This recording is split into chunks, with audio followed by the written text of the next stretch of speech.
आज के इस क्लास में हम डायमेंशन के थर्ड एप्लीकेशन के बारे में पढ़ेंगे। ठीक है स्टूडेंट, इससे पहले वाले लेक्चर में मैंने आपको डायमेंशन का दो एप्लीकेशन बताया था। जैसे पहला एप्लीकेशन था कि एक सिस्टम ऑफ यूनिट की जो यूनिट है उस सिस्टम ऑफ यूनिट को आप दूसरे में कन्वर्ट कर सकते हो। दूसरा मैंने आपको बताया कि आप किसी भी इक्वेशन की कंसिस्टेंसी को चेक कर सकते हो with the help of dimension analysis. और आज हम पढ़ेंगे कि किसी भी फिजिकल क्वांटिटी को आप कोई भी रिलेशन जो फिजिक्स में ओबे होता है उस रिलेशन को आप वेरीफाई भी कर सकते हो और उसके बीच में रिलेशन निकाल सकते हो। ठीक है, तो टॉपिक क्या है student? Deducing relation among the physical quantity. ठीक है स्टूडेंट, स्टूडेंट हम जानते हैं पोटेंशियल एनर्जी किस पे डिपेंड करता है? तीन चीज पे डिपेंड करता है: mass, acceleration due to gravity and height. ठीक है, इसके बारे में आपको पढ़ाया जाएगा पोटेंशियल एनर्जी के बारे में, या थोड़ा सा आप जानते ही हो। इसका फॉर्मूला होता है mgh, है ना। mgh मतलब पावर 111 होता है, ये तो आपको मालूम है। अगर आपको नहीं मालूम रहता तो आप कैसे निकालते? अगर आपको इसकी पावर नहीं मालूम होती कि ये पोटेंशियल एनर्जी से, इतना तो हमको मालूम है कि ये किसी ना किसी का फंक्शन है। किसका फंक्शन है पोटेंशियल एनर्जी? मतलब पोटेंशियल एनर्जी किस पे डिपेंड कर रहा है? मास पे डिपेंड कर रहा है, acceleration due to gravity and height पर। तीन चीज पे डिपेंड कर रहा है। ठीक है स्टूडेंट, तो सवाल ये है कि हम तो ये जानते हैं कि potential energy equal to mgh होता है, आप भी ये जानते हो कि potential energy equal to mgh होता है, लेकिन जो नहीं जानता है उसके लिए क्या है? तो चलो देखते हैं। तो इससे हम ऐसा लिख सकते हैं इज इक्वल टू k, मतलब पोटेंशियल एनर्जी डायरेक्टली प्रोपोर्शनल है, यानी पोटेंशियल एनर्जी मास g और h पे डायरेक्टली प्रोपोर्शनल है, मतलब उस पर डिपेंड करता है। ये तो आपको मालूम, ये तो दिया रहता है क्वेश्चन में। तो हम यहां पर लिखते हैं k, let potential energy equal to k, m to the power क्या लिखेंगे? a, ठीक है, g की पावर b और h की पावर c। और अभी डायमेंशन के हेल्प से हम a b और c की वैल्यू निकालेंगे। ठीक है स्टूडेंट, यहां पर a b और c की वैल्यू कितनी आने वाली है? 1 1 और 1। ठीक है स्टूडेंट, ये आने वाली है। ठीक है स्टूडेंट, अब देखो कैसे बनाएंगे इसे। इसके लिए हम प्रिंसिपल ऑफ होमोजेनिटी का यूज करेंगे। प्रिंसिपल ऑफ होमोजेनिटी क्या कहता था?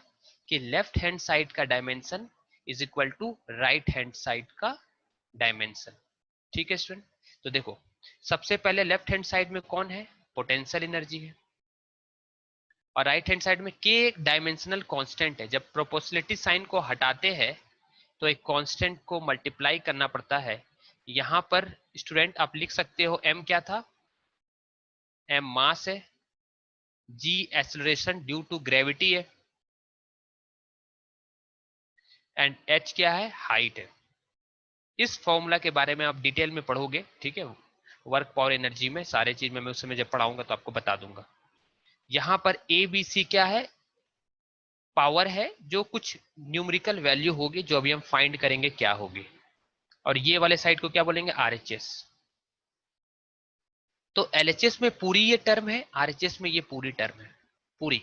ठीक है, तो हम जानते हैं, हम ऐसा लिख सकते हैं dimension of potential energy is equal to dimension of m to the power a, ठीक है, g की पावर b और c की h की पावर c। हम इसे इस तरह से लिखेंगे। यहां तक आप नोट कर लो स्टूडेंट। चलो अब स्टूडेंट हम लिखेंगे यहां पर, हम निकालेंगे डायमेंशन ऑफ पोटेंशियल एनर्जी। कैसे निकालेंगे? तो देखो पोटेंशियल एक तरह का एनर्जी है। ठीक है, पोटेंशियल क्या है? पोटेंशियल एनर्जी है। तो इसको हम ऐसा भी लिख सकते हैं डायमेंशन ऑफ काइनेटिक एनर्जी, क्योंकि है तो एनर्जी और सारे एनर्जी का डायमेंशन सेम होता है। ठीक है स्टूडेंट, सारे एनर्जी का डायमेंशन सेम होता है।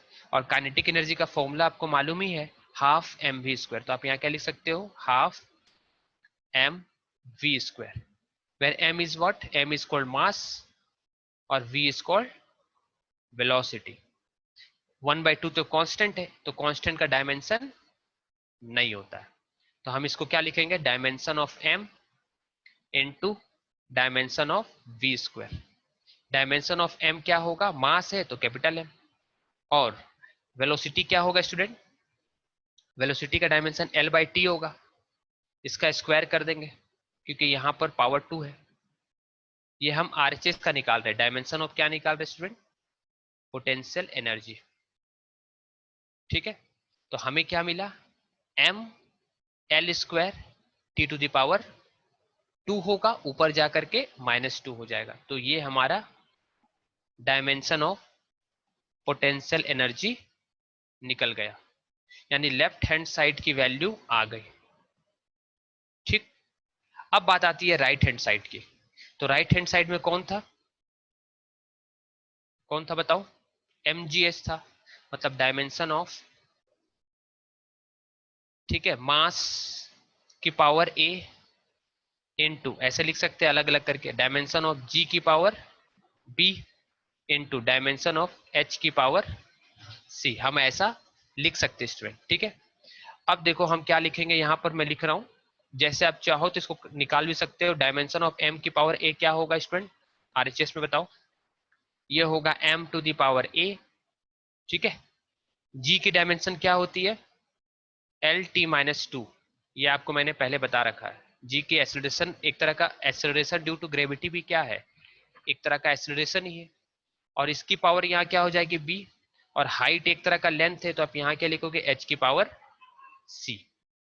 तो ये आपका डायमेंशन निकल गया, किसका, ये है डायमेंशन LHS का, लेफ्ट सॉरी RHS का, राइट हैंड साइड का डायमेंशन निकल गया। मैं उम्मीद कर रहा हूं कि आप नोट करते होंगे। चलो अब क्या करेंगे स्टूडेंट, हम जगह तो नहीं है, यहीं पर कर देते। यहां तक आप नोट कर लिए तो मैं इसको इरेज कर देता हूं। ठीक है स्टूडेंट, तो हमको क्या करना था, डायमेंशन ऑफ, याद रखना डायमेंशन ऑफ, ठीक है, इस साइड था पोटेंशियल एनर्जी और इस साइड था डायमेंशन ऑफ क्या, m to the power a, है ना। डायमेंशन ऑफ mgs था जो हमने निकाला था, a, ये b था, ये c था जो हमने निकाल रखा था। यहाँ क्या निकला था स्टूडेंट, ML/T-2 L स्क्वायर था। ठीक है, आप चेक करते हो। और यहाँ पर m का पावर कितना निकला था, a। g का मतलब क्या था, एक्सेलरेशन, और एक्सेलरेशन का क्या निकला था, L/T-2। यहाँ क्या मिलेगा, b, और हाइट एक तरह का c है, मतलब हाइट की पावर c है। अब आपको क्या क्या करना है, m का पावर यहाँ पर क्या, LHS की जो m है, LHS में लेफ्ट हैंड साइड में जो m की पावर है, और यहाँ पर m RHS में जो m की पावर है, उसे इक्वेट करना। मतलब क्या करना है, इक्वेटिंग पावर, इक्वेटिंग पावर्स। ठीक है, हम पावर को इक्वेट करेंगे। तो m, यहाँ भी m है, यहाँ भी m है, m का पावर a है, m का पावर 1 है, जिससे हमें क्या मिला, बेस सेम है तो पावर भी क्या होगा, इक्वल होगा, मीन्स 1 इज इक्वल टू क्या होगा, 2। तो हमें क्या मिल गया, a इज इक्वल टू 1। ठीक, अब हम l की पावर को इक्वेट करेंगे स्टूडेंट। तो l की लेफ्ट हैंड साइड में पावर कितनी है बताओ, l की पावर है 2, तो हम यहाँ पर 2 लिखेंगे। यहाँ पर अच्छा, हाइट को हम क्या लिख सकते हैं, l लिख सकते हैं, एक तरह का लेंथ ही तो है कि नहीं। अच्छा, 2 इज इक्वल टू, यहाँ पर l की पावर क्या है, देखो l की पावर b है, कुछ नहीं है, मतलब 1 है, और 1 इंटू है, ब्रैकेट में क्या करते हैं, मल्टीप्लाई करेंगे। तो ये दोनों को मल्टीप्लाई करेंगे, मल्टीप्लाई करेंगे तो कितना हो जाएगा b, और यहाँ भी l है स्टूडेंट, तो ये मल्टीपल में है, तो बेस सेम होने से पावर क्या हो जाता है, ऐड। अगर आप चाहो तो इसको ऐसे भी लिख सकते थे, m का पावर a, ठीक है, l का पावर क्या हो जाएगा, यहाँ b है और यहाँ c है, तो आप इसको ऐसा लिख सकते हो, बेस सेम पावर ऐड। यहाँ भी l है, यहाँ भी l है, तो बेस सेम रहने से पावर ऐड हो जाता है। ठीक है, और टाइम क्या है, टाइम की पावर -2 है। ठीक है स्टूडेंट, ये तो है हमारे पास। अब देखो हम क्या कर सकते हैं इसे, अब हम डायरेक्टली यहाँ पर l की पावर 2 थी, यहाँ पर पावर b प्लस सी है, तो हम इसको क्या लिख देंगे, b प्लस सी। ठीक है, ये सेकेंड इक्वेशन है। उसी तरह t का पावर को इक्वेट करेंगे, तो t का पावर इधर क्या है, -2 है, तो आप यहाँ क्या लिखोगे, -2 इज इक्वल टू, यहाँ पर टी का पावर कितना है स्टूडेंट, -2b है, -2b है। तो आप इसको क्या लिख सकते हो, देखो टी का पावर कितना है, -2 इंटू बी। तो आप क्या लिख सकते हो इसको, -2b। ये कट गया, 2 भी कट गया, क्या मिला, बी की वैल्यू, बी की वैल्यू भी कितनी आ गई, आप लिख सकते हो यहाँ पर बी की वैल्यू आ गई 1, क्योंकि 2 1 जा 2 होता है, ठीक है ना, ये कट जाएगा 1 1, तो बी की वैल्यू 1 आ गई। अब बी की वैल्यू 1 आई तो सी की वैल्यू कितनी आएगी बताओ, सी की वैल्यू भी देखो, c is equal to 2 minus b, that is 2 minus 1, that is 1। तो ए बी सी तीनों निकल गया। तो हम पोटेंशियल एनर्जी का हमने इक्वेशन क्या लिखा था, के टाइम्स, ठीक है, के टाइम्स एम का पावर ए, जी का पावर बी और एच का पावर सी। तो ए बी सी की जगह आप क्या लिख सकते हो, potential energy is equal to, K का वैल्यू डायमेंशन कांस्टेंट इस केस में 1 होता है स्टूडेंट, तो यहाँ 1 लिख देना आप, ये क्वेश्चन में गिवन रहता है, ठीक है। अब आप क्या कर सकते हो बताओ इसमें आप, ठीक है, एम का पावर क्या होगा बताओ, एम का पावर 1, जी का पावर 1 और एच का पावर 1 होगा। इस तरह से बनाएंगे तो ये potential energy is equal to M G H हमने प्रूव हो गया, ठीक है student, I hope I am clear. चलो नेक्स्ट क्वेश्चन देखते हैं। देखो यह दूसरा क्वेश्चन है, यहाँ पर क्या बोल रहा है कि एक कांस्टेंट है, यहाँ पर स्टूडेंट, यहाँ पर v velocity of sound wave है, ये इक्वेशन एक है, यहाँ पर एक रिलेशन दिया गया है वेलोसिटी ऑफ साउंड का डेंसिटी ऑफ मीडियम का डेंसिटी से और इलास्टिसिटी ऑफ द मीडियम। ये आप साउंड में इस इक्वेशन को पढ़ोगे, यहाँ पर वेलोसिटी, डेंसिटी और मॉडुलस ऑफ इलास्टिसिटी के बीच में रिलेशन दिया गया है स्टूडेंट। अब हमें ए और बी की वैल्यू को फाइंड करने की, ए और बी की वैल्यू क्या होगी। तो आप लेफ्ट हैंड साइड में देखो कौन है, v वेलोसिटी है, k कांस्टेंट है, कांस्टेंट का डायमेंशन नहीं होगा, यहाँ डेंसिटी है और यहाँ मॉडुलस है। तो सबसे पहले मैं सबका डायमेंशन निकाल लेता हूँ। तो डायमेंशन ऑफ वेलोसिटी क्या होगा स्टूडेंट, तो वेलोसिटी इज इक्वल टू क्या होता है, एल टी माइनस 1, ठीक है, डिस्प्लेसमेंट बाई टाइम। उसी तरह density of, dimension of density क्या होगा, डेंसिटी का फॉर्मूला होता है मास अपॉन वॉल्यूम, तो m अपॉन एल क्यूब होगा, तो ऊपर जाकर के -3 हो जाएगा, है ना, m अपॉन क्या होता है, मास अपॉन वॉल्यूम, वॉल्यूम मतलब side L into B into H, है ना, तो आप इसको डायरेक्टली लिख सकते हो, ये तो बच्चा वाला चीज आपको आता होगा, -3, ठीक है, +3 था नीचे, ऊपर जाता है तो -3 हो जाता है। उसी तरह डायमेंशन ऑफ इलास्टिसिटी निकालेंगे, तो इलास्टिसिटी क्या होता है, स्ट्रेस बाई, ये पहले वाले, इससे पहले लेक्चर में बताए थे, स्ट्रेस बाई स्ट्रेन होता है स्टूडेंट, ठीक है, इसका डायमेंशन। और स्ट्रेन का डायमेंशन सुन लो, स्ट्रेन का डायमेंशन नहीं होता है, क्योंकि स्ट्रेन का फॉर्मूला होता है change in length upon original length. तो ऊपर भी लेंथ है, नीचे भी लेंथ है, तो लेंथ लेंथ आपस में कट जाएगा, तो इसका तो डायमेंशन नहीं होगा। लेकिन स्ट्रेस का डायमेंशन होता है, मतलब आप इसको ऐसा लिख सकते हो, stress, dimension of stress upon, है ना, स्ट्रेन का डायमेंशन क्या लिख दोगे, 1। अब स्ट्रेस क्या होता है, स्ट्रेस का फॉर्मूला होता है force upon area, resisting force upon area, ठीक है। और फोर्स का डायमेंशन तो मैंने आपको याद कराया ही था, ठीक है, दोनों का अलग अलग करके लिख सकते हो। इसका हो गया ml t-2, और यहाँ क्या लिखोगे, एल स्क्वायर, तो ये डायमेंशन मिला एल। तो आपको इलास्टिसिटी का डायमेंशन क्या मिल गया स्टूडेंट, जो स्ट्रेस का है, क्या है, m l-1, ठीक है, यहाँ पावर 1 बचा, एक तो कट गया है, तो ये 1 ऊपर जाएगा तो -1 हो जाएगा, और t का पावर -2, तो ये हमें डायमेंशन मिला इलास्टिसिटी का, ठीक है। अब यही सब हम सारा यूज करेंगे, क्या करेंगे, इसकी डायमेंशन और इसकी डायमेंशन को इक्वेट कर देंगे, ठीक है स्टूडेंट। चलो करते हैं अभी। तो हमें क्या था बताओ, इस साइड डायमेंशन ऑफ वेलोसिटी था, और इस साइड था के कांस्टेंट है तो उसका डायमेंशन नहीं होगा, डेंसिटी था और डायमेंशन ऑफ इलास्टिसिटी था, इस तरह से, ठीक है ना स्टूडेंट। हमने इसका डायमेंशन क्या निकाला, वेलोसिटी का LT-2, this is equal to density क्या निकला था, मास अपॉन वॉल्यूम, तो मास का m और वॉल्यूम का अपॉन में था, ऊपर जाएगा तो -3, ठीक है। इसकी पावर क्या लिखेंगे, डेंसिटी की पावर लिखना था हमें यहाँ पर a और e की पावर b, ए बी की वैल्यू हमें निकालनी, ए बी पावर में है, डेंसिटी का पावर क्या होगा, किस तरह से वेलोसिटी डेंसिटी पे डिपेंड करेगा, 2 होगा, 3 होगा, 4 होगा, 1/2 होगा, -1/2 होगा, ये सारी चीज हमको देखनी है। फिर हम यहाँ क्या लिखेंगे, डेंसिटी ऑफ इलास्टिसिटी। तो आप देखो मैंने क्या निकाला था, density of elasticity density of elasticity निकाले थे M L minus one T minus two. ठीक है student, M L minus one T minus two. तो हम यहाँ लिख देंगे M L minus one T minus two. इसकी पावर क्या लिखने वाले हैं, बी। अच्छा, के यहाँ पर कांस्टेंट है, आप के को लिख भी सकते हो, कोई दिक्कत नहीं है। इसकी पावर क्या होगी, ए। अब इसको हम फर्दर सॉल्व करते हैं। तो यहाँ देखो, यहाँ एम है, इसका पावर कितना हो गया, ए। ठीक है, और यहाँ भी m है, इसका पावर कितना है, b।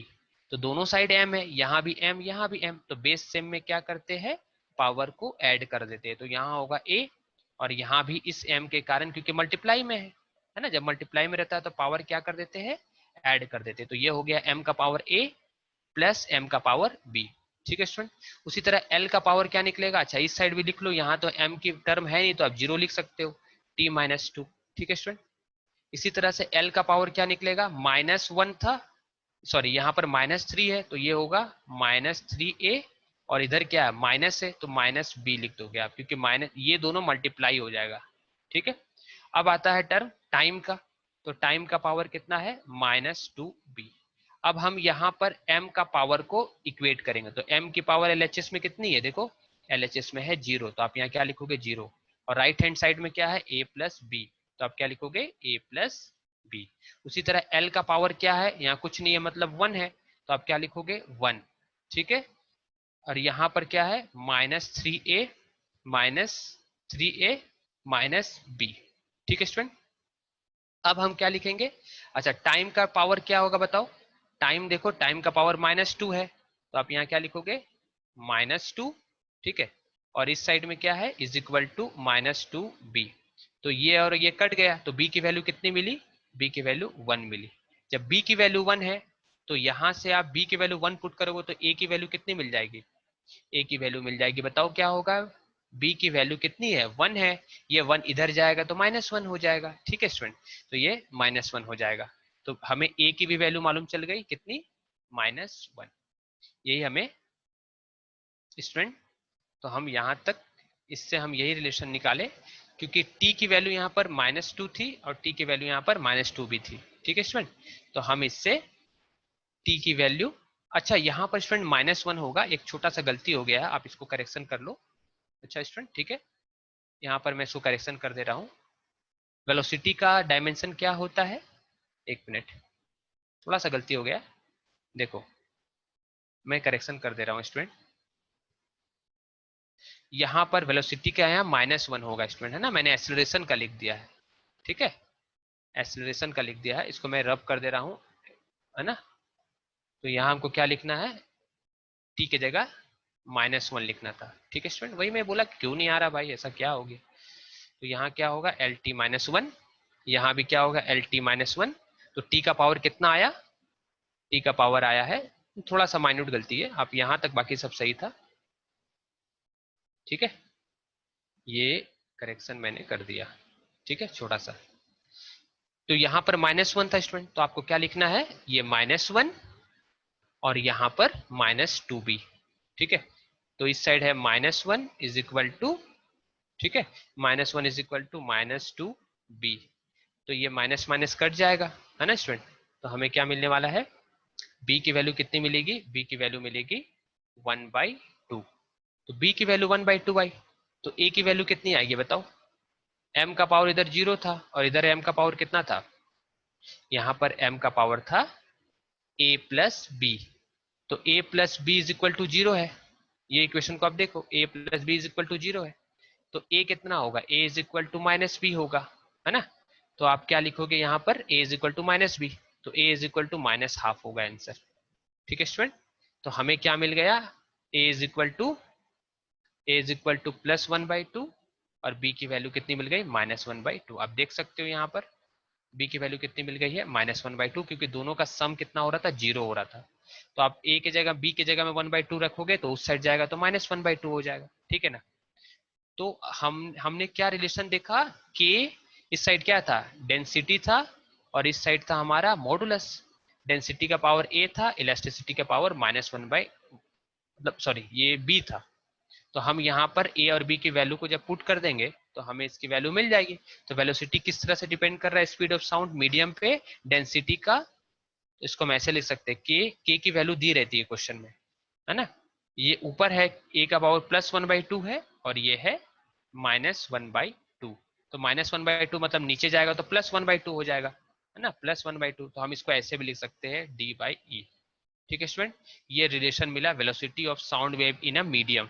इसके बारे में आप साउंड चैप्टर में अच्छे से पढ़ोगे, लेकिन आपको मैं क्या बताना चाहता हूं, मैं आपको ये बताना चाहता हूं कि डायमेंशन के हेल्प से आप किसी भी रिलेशन को, उसके बीच में रिलेशन फाइंड कर सकते हो। जैसे वेलोसिटी डेंसिटी पे किस रेट से डिपेंड कर रहा है, देखो ए की वैल्यू 1/2 आई, जरूरी नहीं ये 1 आएगी, और इलास्टिसिटी की वैल्यू -1/2 आई। तो ये कॉन्सेप्ट आप बिल्कुल याद रखना, ठीक है स्टूडेंट। इसी कॉन्सेप्ट से हम और भी बहुत सारे क्वेश्चन बना सकते हैं, ठीक है। तो अभी हम 2 क्वेश्चन और आपको स्पीड से बता दे रहे हैं, ठीक है ना। इसकी डायमेंशन और इस पूरे की डायमेंशन क्या होगी, सेम होगी। हमने इसका वेलोसिटी का डायमेंशन यहाँ LT-1 लिखा था, देखो थोड़ा सा गलती हो गया था नेक्स्ट पेज में जाने से, ठीक है। Density is equal to mass by volume, बाकी सब कुछ सही है। चलो स्टूडेंट आप 2 क्वेश्चन और कर लेते हैं। देखो स्टूडेंट, मैंने पहले से ही लिख करके रखा है, ठीक है। यहाँ पर क्या बोला जा रहा है, देखो एक इस तरह का एक बॉब है और इस तरह से हैंग है ना, यहाँ से एक धागे की हेल्प से, ये भी सिंपल पेंडुलम के बारे में आपको पढ़ाऊंगा। यहाँ पर बॉब रहती है, वायर से इस तरह से थ्रेड से लगी रहती है, इस तरह से आपने देखा होगा पेंडुलम किस तरह का होता है, ठीक है।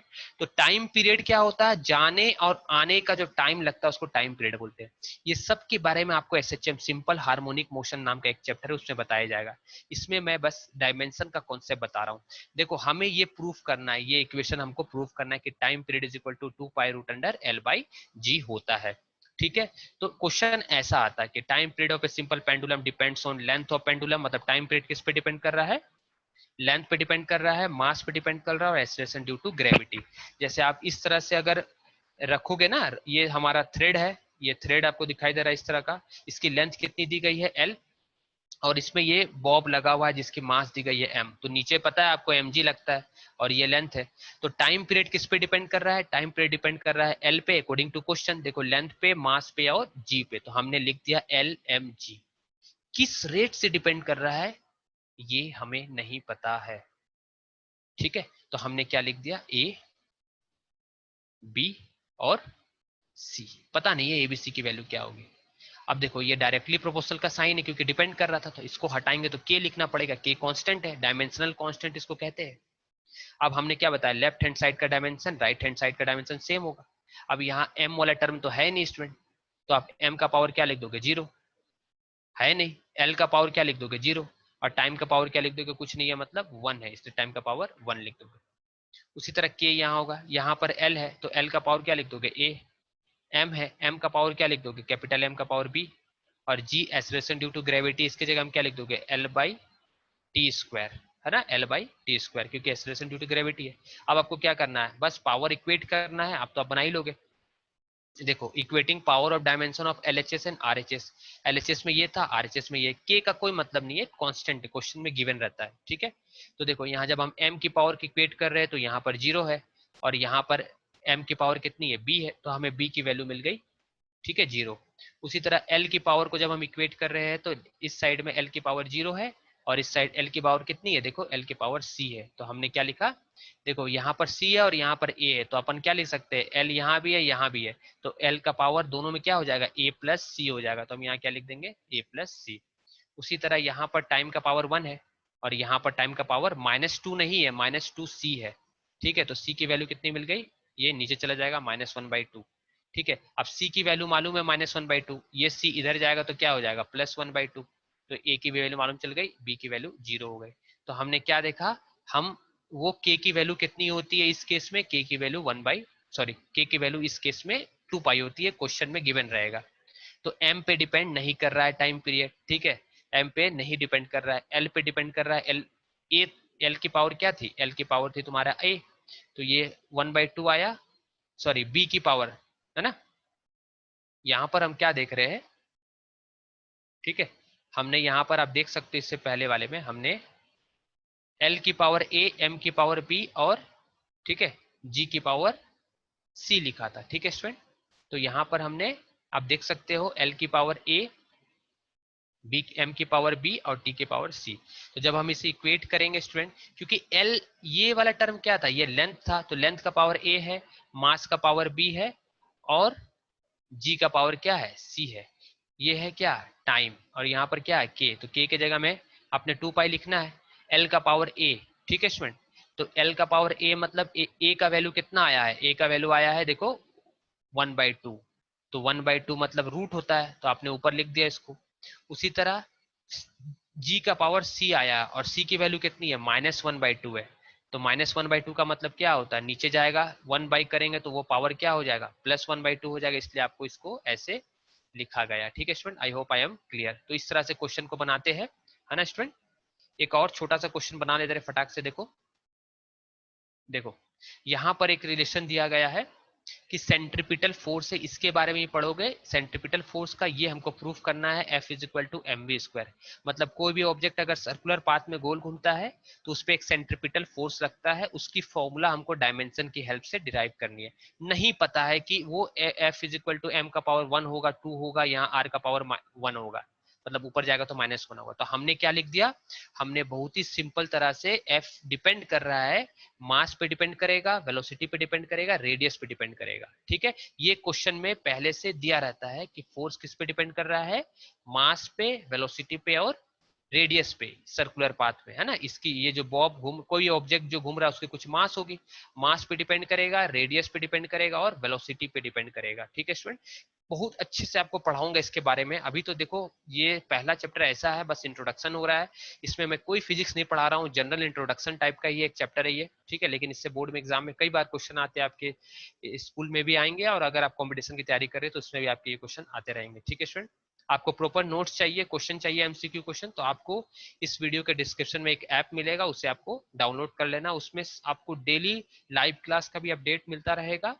और आपको जो भी चीज पढ़ाया जाएगा उसका आपको नोट्स प्रॉपर तरीके से, हैंड रिटन नोट्स और इलेक्ट्रॉनिक्स नोट्स जो भी होगा आपको प्रोवाइड कराया जाएगा, साथ साथ एमसीक्यू क्वेश्चन भी प्रोवाइड कराया जाएगा। अगर वीडियो अच्छा लग रहा है तो लाइक जरूर करना। ठीक है स्टूडेंट, अब देखो ये डायरेक्टली प्रोपोर्शनल साइन को हम इक्वेट कर देंगे, इक्वल हो जाएगा। ठीक है, तो हमें k मल्टीप्लाई करना पड़ता है, k कांस्टेंट है। अब हमने क्या लिख दिया, मास पे डिपेंड कर रहा है, किस तरह से डिपेंड कर रहा है नहीं मालूम तो हमने a लिख दिया। वेलोसिटी पे डिपेंड कर रहा है, किस तरह से कर रहा है नहीं मालूम तो हमने b लिख दिया।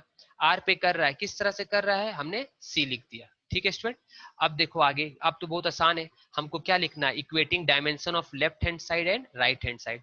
लेफ्ट हैंड में कौन स्टूडेंट, फोर्स, और फोर्स का डायमेंशन क्या बताए थे, mlt-2।